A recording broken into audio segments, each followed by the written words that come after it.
Hello and welcome to the 10th episode of the European Conservatives podcast, Brussels and Beyond. My name is Zoltán Kottas. We are truly beyond Brussels this time around, about 1,100 kilometers away in the wonderful capital of Hungary, Budapest. We are at the CPAC Hungary conference, where some of the biggest names of the conservative political scene from all around the world are here to mingle. With the European elections coming up in June, conservative and right-wing parties are expected to make significant gains and are hoping to have more of an effect on decision-making in the European Union. We are here at CPAC Hungary. Gerolf Annemans, I'm just introducing you to my listeners. You are representing Vlaams Belang. You are in the European Parliament, member of the European Parliament, and we have very vital parliamentary elections coming up.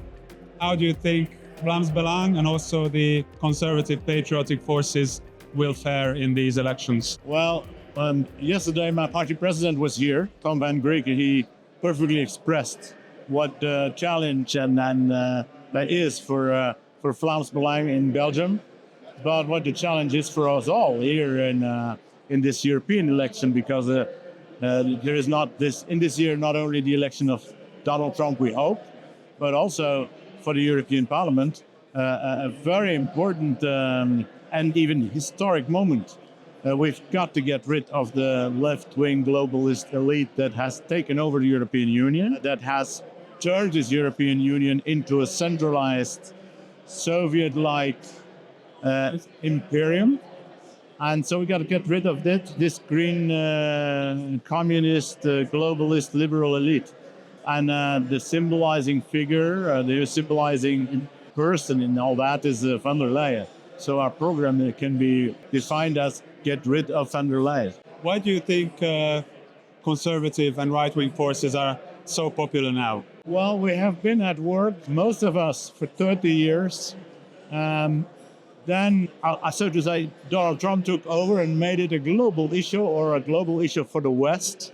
So there was put a turbo, the turbo of the United States, Washington, New York, on it. And then the wave came back to Europe and reinforced most of us, and at least woke up most of the countries where patriotic parties like ours were not yet big.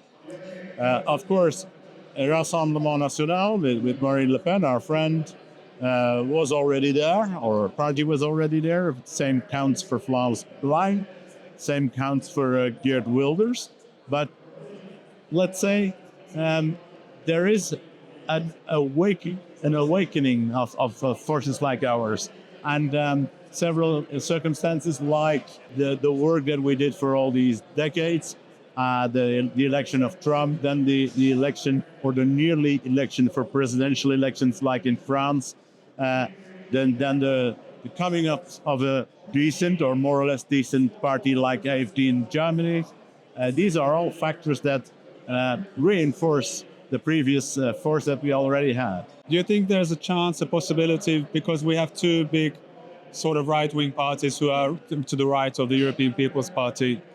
Do you think there's a chance somehow to cooperate more closely, if not even getting together into one bloc? Well, I'll have my speech here at the end of CPAC, or nearly at the end of CPAC, to conclude. And my conclusion will be, and my call will be, to try to unite, because a united group at the right of the EPP would impress very much and would change everything. Of course, now there is still, and partly because of this division, the possibility for the opponents to instrumentalize a cordon sanitaire, etc., in the parliament. Of course, that is impossible when a huge group like a merged group that we have in mind would occur. If it's not the case, then we will reinstall ID and go on our path. What do you think about the cordon sanitaire in Belgium? Do you think Vlaams Belang has a chance to, either in the Belgian federal government or in the Flemish government, to have some sort of say or a part or something like this, or even to lead it? In my speech, I will apologize to Belgium. Everybody since last week in conservative Europe and in the conservative United States knows now what Belgium is.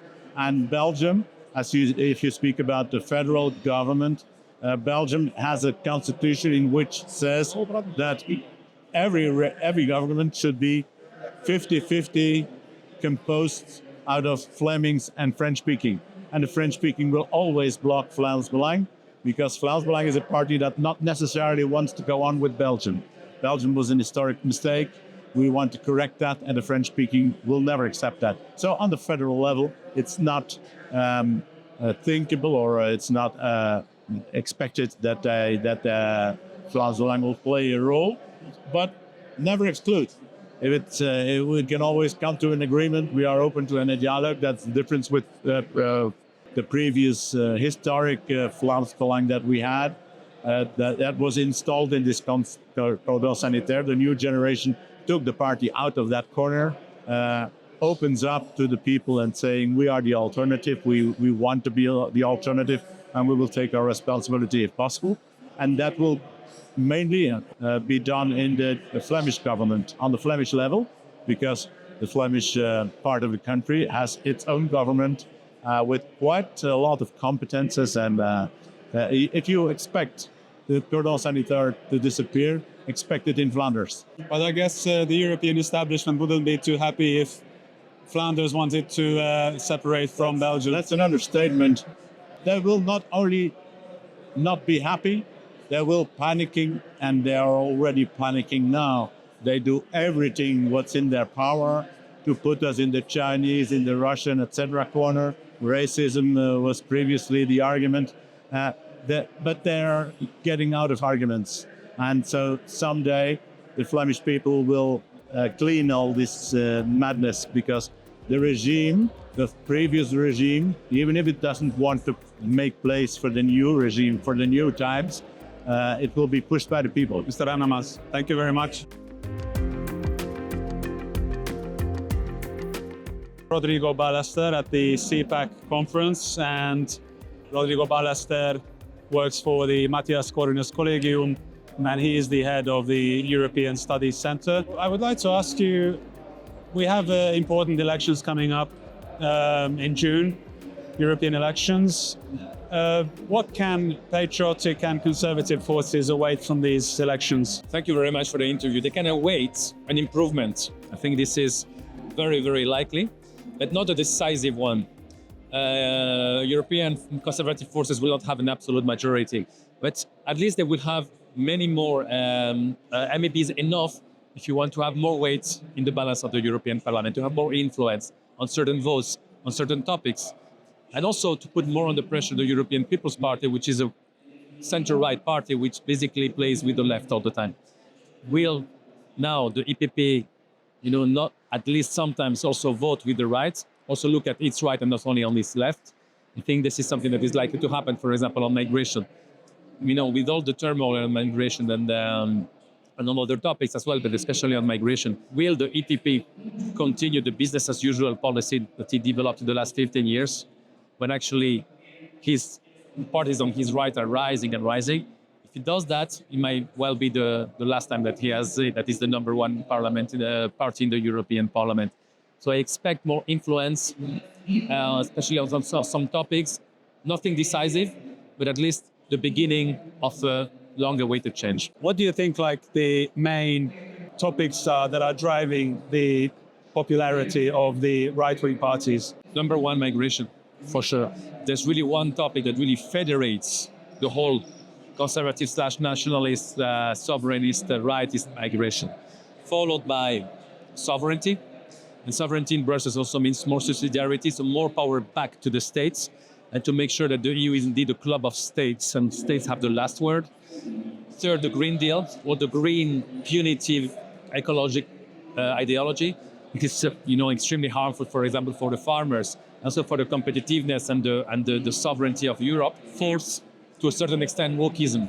And so this woke craze is also something that is somehow common to this family. Not in every topic, but there is one that is salient, and one where all this vast family agrees, is transgenderism. When an ideology leads to the mutilation of vulnerable teenagers, that wakes up a lot of people, and the words like diversity and inclusion sounds suddenly extremely empty, if not, Orwellianly cynical. You mentioned sovereignty, and more politicians on the right talk about the dangers that EU institutions are posing on sovereignty, member state sovereignty. What has happened in the past few years that the member state sovereignty has become under threat? Two things in my view. First, the crisis, so the war and the pandemic, basically also somehow forced member states to centralize a lot of power that has never been given back. I'm speaking here about the common budget, so the mutualization of debts, but also a lot of competences that were given to the EU in terms of vaccines and masks. In times of urgency, maybe that was the most logical step to do. But once you give, as you centralize power, you don't really get it back. The crisis is the same thing, the war in Ukraine, it obliged somehow the EU to speak with one voice in many topics, even to think about, if they're going to provide weapons or bullets and those type of things. And so, of course, that forces, again, centralization. And whenever you centralize at the EU level, it's always to the detriment of your own sovereignty. Sometimes there's no better choice, and we have to be nuanced about it. But again, in the long run, once you give your hand, they start taking your arm as well. Second point that I think is very important is also the golden age of the very cynical rule of law.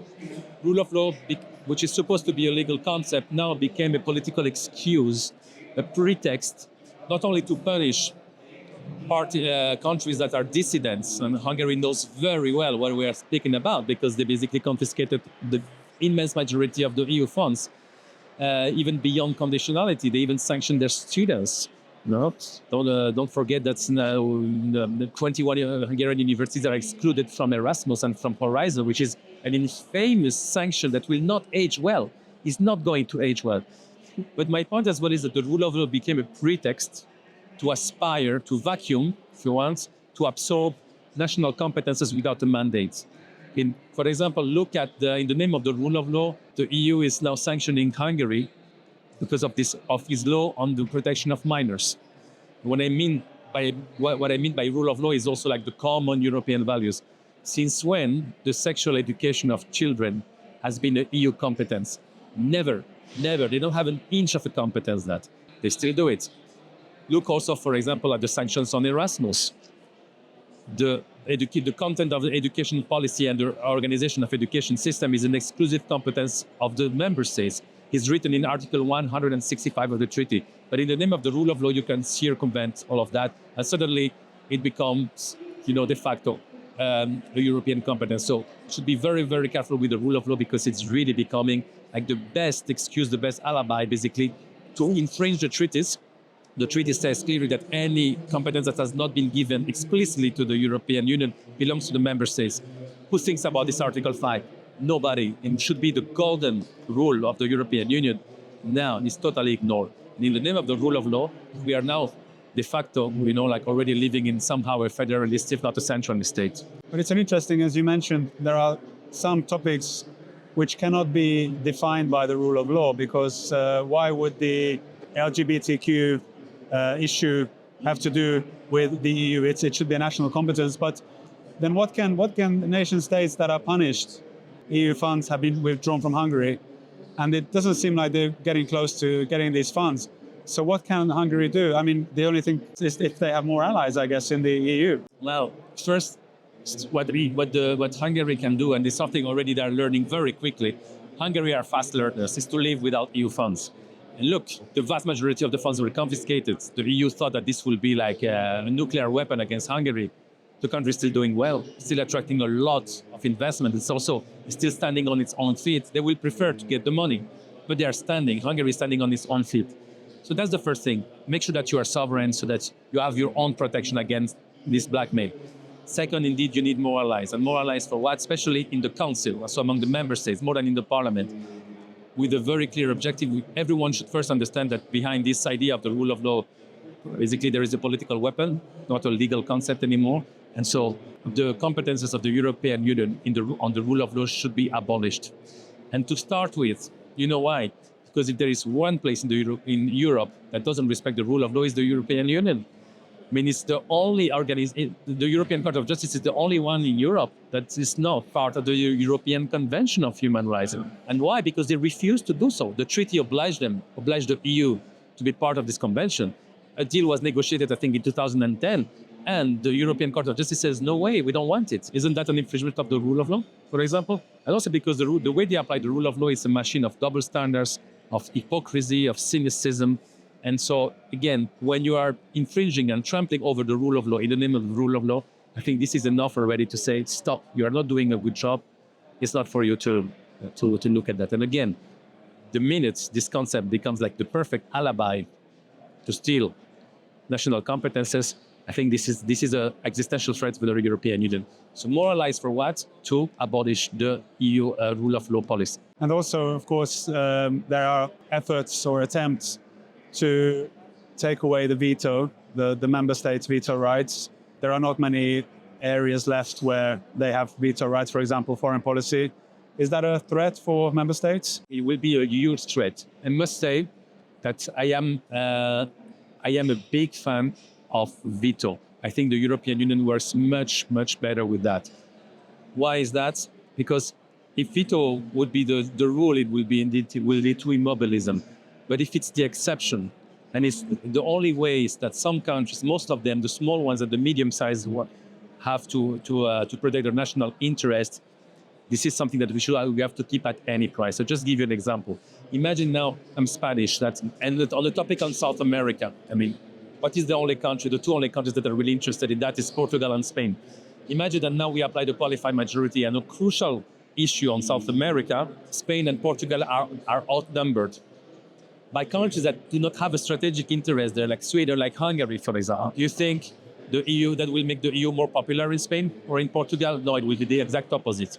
And also another thing I want to tell you is that if we didn't have the veto, it means that de facto, once you sit around the table and negotiate, only the big countries will be able to intimidate the small ones.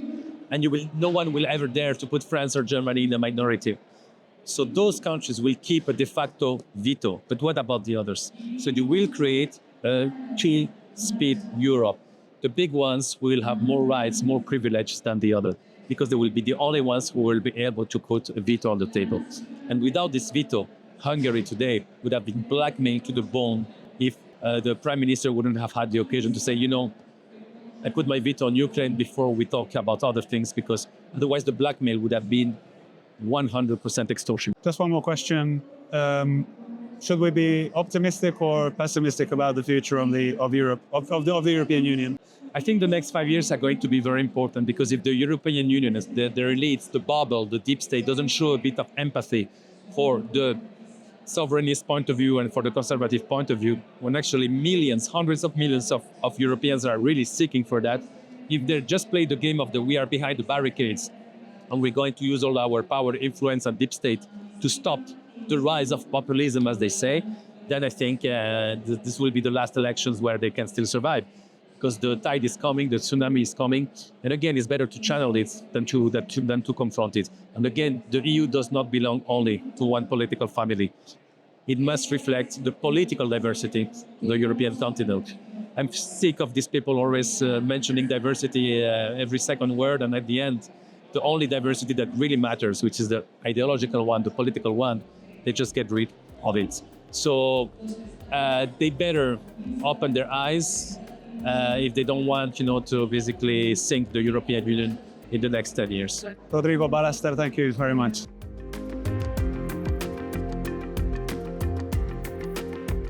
So we're here at CPAC Hungary, and I've got my new guest with me, Gavin Duncan, who's a Scottish journalist. He's been living in Hungary for many, many years. 31 years. 31 years, and he also has a Hungarian citizenship. Exactly. I liked the country. I came, I visited, I fell in love, and then I liked the country so much, I decided to join as much as I could. And I'm very pleased to say that the Hungarians adopted me. And Fidesz adopted you as well, as far as I know, because you're a member of Fidesz. To my knowledge, I'm the only Scottish member of Fidesz. The interesting thing is, I think it represents something very important for me, that when I joined Fidesz, I was still not a Hungarian. And I put this to the 9th District Fidesz group and said, look, I'd really like to join. If there's any way I can help in any way, shape or form. I said, but not being Hungarian, I can't vote in national elections. I can vote in local elections and I can vote in European elections. And they said, well, even if you can't vote for us in national elections, we would be very happy to have your support. So I was allowed to join Fidesz, even though it was practically wholly irrelevant. I couldn't vote, I couldn't help them secure a majority in parliament, but even so, I thought this was very, very representative of how Hungarians have always treated me. So I was touched. Fidesz has been in power now since 2010, I mean, continuously in Hungary. It's still very popular. It's been winning all the elections for the past 14 to 15 years, including local elections, European parliamentary elections. And of course, Fidesz is one of the most influential parties in the conservative scene in Europe. Why do you think Fidesz is so popular in Hungary? I suspect, as far as I'm concerned, it all comes down to credibility. Politics is all about credibility. You either have credibility or you don't have credibility. And as far as I can see, that in Hungary at least, but I think we could expand it and we could say that if Fidesz was in existence in another country, then we'd be looking at the same thing, that this is the one political party for the moment in Hungary which has credibility. This morning, for example, on Hungarian state TV, there was an interview with György Márton, the leader of what now call themselves Jobbik Conservative, but of course they used to be Jobbik. And I was surprised to see that he was invited in. Fine, there is free speech, let's invite this man in. But here's a man who's now sitting in the European Parliament, but his party has no credibility. His party started out as a fairly, well, I wouldn't say extreme right wing, but they were leaning very much to the right. Then they did a 180 turn quickly, and they've lost all credibility. Their voter base has been decimated because people said, well, this is not the party you started out as.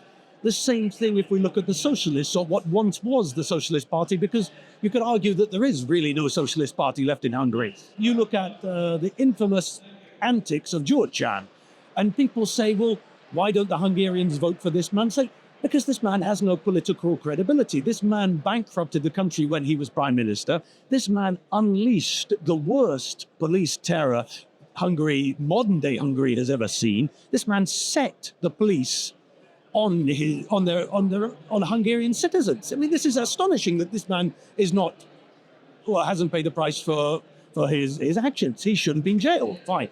There are legal problems with that. Fine. But when we look at Fidesz, okay, people say things like, oh yes, well, when Fidesz started, they were far more liberal. It's like, yeah, but the world was a different place. You cannot expect everything to remain in stasis. Fidesz has developed. Fidesz has paid attention to what the Hungarians want. Fidesz has kept its eye on the ball at all times. They've seen what's happening elsewhere, and they've asked the Hungarians what they want. And this is the one thing that, for some reason in the West, nobody seems to be able to comprehend it, or nobody wants to understand it. It's like when people speak about Switzerland, they always present Switzerland as being, oh, of course, it's such a great example because there everything happens as a result of a referendum. Say, fine, great, that's great. But in Hungary, exactly the same happens, or exactly the same happens on a smaller scale, in that we've had how many national consultations where the state, the government has gone to the people and said, okay, big question coming up. What would you like us to do? Do we go this way? Do we go that way? What would you prefer? And so we've had essentially repeated mini elections for the government to gauge the opinion of the people. And the government then said, thank you very much. We now know which way the majority of Hungarians want to go. We now know which way the majority of Hungarians want us to act, and we will do that. This is a perfect example of democracy in action, something which we no longer see in the West. In the West, they have reversed and turned the triangle upside down. In the West, we now have the elite saying, listen, you lot are too stupid to understand, but don't worry, because us here at the top, this small group of people, we understand everything far better than you ever could, and we are going to tell you what you need to accept for everything to work out fine. That is the absolute reverse of what Fidesz have done. They've said, no, we do not know, we do not have all the answers. Orbán Viktor has repeatedly said that you can be as intelligent as you want, but on your own, you have no great intelligence. So we keep going to the people. We keep seeing Fidesz return to the people, ask them, what do you want? In this question of do you want transgender activists to enter our schools and our nurseries and have some part to play in the development of our children? And of course, everybody immediately said, no, of course not. Why would anyone want to do that, for God's sake? Whereas in the West, in Germany, in Britain, in America, you can see that nobody gets asked. The parents aren't asked, do you approve of what we're doing with your children's education? The basic thing is that Fidesz works because it listens to the people. And this is what they call kind of, as a kind of a bad word, populism. But I mean, the stupid thing is that words are bandied about left, right, and centre, fine. Yeah. And this word populism, and the fact that it's like, oh, you're a populist. It's like any politician who doesn't want to be a populist is in the wrong profession. Politics is a game where you're only going to succeed if you succeed in telling others to vote for you. In which case, automatically, you have to be popular. If you're popular, this means that you have to be a populist. If you've got someone saying there's like, oh no, I'm going to be a politician who is not a populist, then it's an enigma. That's an unfathomable sentence. You cannot make it work. Politics is about democracy. Democracy is about the majority of the people, not the minority. It is about what the majority wants. So every politician worth their salt, every politician with a working brain wants to be a populist. It's unfortunate that we have skipped this philosophical idea and we've gone straight to like, no, it's an insult. It's not an insult. It shouldn't be an insult. It can't be an insult, especially not in this. There is nothing you can be but populist. If you're not populist, you're unsuccessful. If you're unsuccessful as a politician, then your career is over. You mentioned the opposition parties, some of them, and you said they lack credibility. So I have two questions. Is that one of the reasons also why Fidesz is kind of popular, because there's no real alternative? And the second question is, we now have a new party formed by Péter Magyar, who is the former husband of Judit Varga, who used to be the Minister of Justice in the Fidesz government. And he seems to be quite popular because he's, according to opinion polls, he has around 13, 14, 15% of the votes. And also there is a slight dip in the polls for Fidesz. Right. So what do you think about these? Well, I mean, okay, the first point is a very valid point. I can't see anyone disagreeing with it. Yeah, in Hungary, the opposition are practically a joke. There has been no real opposition, no serious opposition in Hungary for many, many years. The last time we could actually look to a Hungarian government having a realistic, normal opposition to work with was when Fidesz was in opposition. And then the problem was that the government in question, the socialists or the socialists connected with the liberals, then the reverse was also true. When you had the opposition where you had intelligence and consideration, and then you had the government which were just silly. The same is true today in that we've got the government, intelligent people, well thought out policies, continually going to the people to ask, and you've got the opposition which essentially are creating a circus on the sideshow. They're there on the sidelines. It's all about loud noises, disco lights, but nothing. There is no substance to it. So nobody can really depend on the opposition because there is nothing to the opposition. Even if we go back to Jobbik, Jobbik was a very good example, but it's something which is now, it's a viral problem which has spread to the rest of the opposition in Hungary. Jobbik were always famous for just saying, no, not that. They never had anything constructive to add. So whenever you ask them, and whenever you ask a Hungarian opposition politician, what do you think of this policy of Fidesz? What do you think of that policy of Fidesz? Then they always say, no, it's terrible, not that. So yeah, the problem is that there is no constructive element to the opposition politicians. They have no programs to speak of. We have, if we look at Momentum, they came together in order to thwart a plan to hold the Olympics in Hungary. That's stupid. You create a political party in order to present a negative idea of like, let's not do this. And they've said ever since, I mean, Momentum is a tiny minnow of a party. And yet they say, oh, if ever Hungary tries to hold another Olympics, they will rise up and they will stop it. You say, well, you can call this many things, but it is not constructive. They are not helping Hungarians move forward. All they are doing is taking away.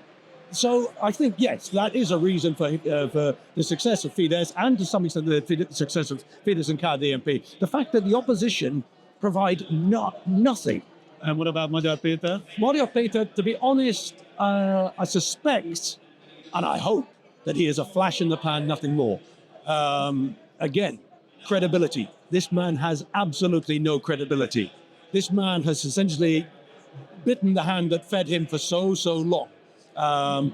This is a man who, up until 2 months ago, was taking money from the Fidesz machine, as is always described in the opposition press. So this man suddenly, it's like this is Saul on the road to Damascus. He suddenly has this vision. He's like, oh God, I realize what I've been doing wrong. And he's reborn as an opposition politician. It is not credible. Nobody does this. It doesn't happen ever. So this man has obviously been paid. Presumably somebody, the CIA or someone stands behind it. Somebody is funneling money to him to try and undermine the Fidesz government. At the same time, I am surprised that he apparently has support. Because I think from a moral point of view, anybody who, even leaving for one side, the fact that people said, oh, I don't believe that he ever harmed Vodka Judith. Well, fine, that's somebody's opinion. I watched the interview with her, and it seemed perfectly acceptable to me that this was a woman who essentially was terrorized by her husband. But say, okay, fine, put that to one side. This man recorded conversations with his wife on a dictaphone. Now that tells you everything you need to know about what this man is. This man is the opposite of loyal. This is a man who planned ahead to use his wife's recorded conversations against her in the future. This is not a nice man. This is not a good man. This is not a man who can be trusted by anyone. So if we now have all these people saying, oh, Magyar Péter, he's the man to back, it's like, you can't trust him. He will do to you what he did to his wife. He will stab you in the back, and you need to be aware of this. So possibly the Hungarian opposition now standing behind him, possibly they're very well aware of this. And they will say, don't worry, when push comes to shove, we will make sure that Péter goes out of the window before we do. That's possible, but it's disappointing to think that this is a man who has no moral ground to stand on.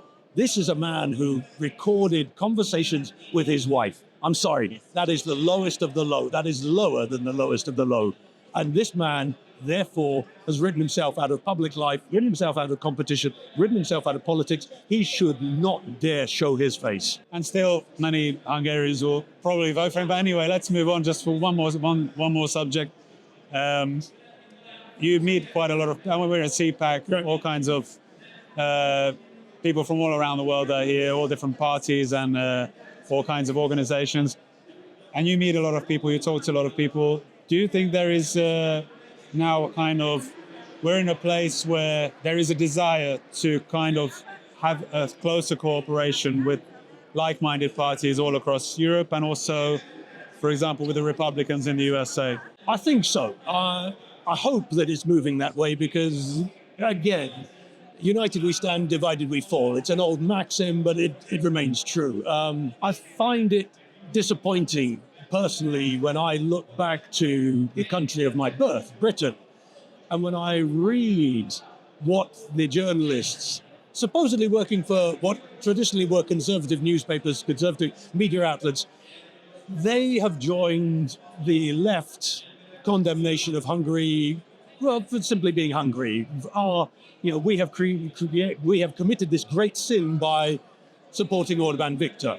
I find that disgusting because it indicates that there is ignorance in the British media. Fine, let there be ignorance in the British media. All I would say is, listen, if you don't know anything about it, then either find out about it before you write about it or don't bother.